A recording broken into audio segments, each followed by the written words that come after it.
കോഴിക്കോട് കോർപ്പറേഷനിൽ രാത്രി വൈകിയും പ്രതിപക്ഷ കൗൺസിലർമാരുടെ പ്രതിഷേധം. അടിയന്തര പ്രമേയത്തിന് മേയർ അവതരണാനുമതി നിഷേധിച്ചതിനെ തുടർന്നാണ് പ്രതിപക്ഷ കൗൺസിലർമാർ പ്രതിഷേധിച്ചത്. അതേസമയം 3 തവണ ചർച്ച നടത്തിയിട്ടും പ്രതിപക്ഷം വിട്ടുവീഴ്ചയ്ക്ക് തയ്യാറായില്ലെന്ന് മേയർ അറിയിച്ചു.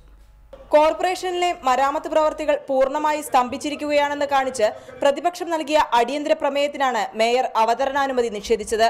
മേയറുടെ പ്രവൃത്തി തികച്ചും ജനാധിപത്യ വിരുദ്ധമാണെന്ന വാദവുമായി പ്രതിപക്ഷ കൗൺസിലർമാർ രാത്രി വൈകിയും പ്രതിഷേധം തുടർന്നു.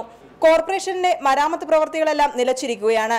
ഭരണപക്ഷത്തിന്റേത് നിരുത്തരവാദിത്തപരമായ നിലപാടാണെന്ന് പ്രതിപക്ഷ നേതാവ് MT പത്മ പറഞ്ഞു. അടിയന്തര പ്രമേയമായിട്ട് ഭരണപക്ഷത്തു നിന്നും ഒരു പെറ്റീഷൻ ഉണ്ടായിരുന്നു, നമ്മുടെ ഭാഗത്തുനിന്നും കൊടുത്തു.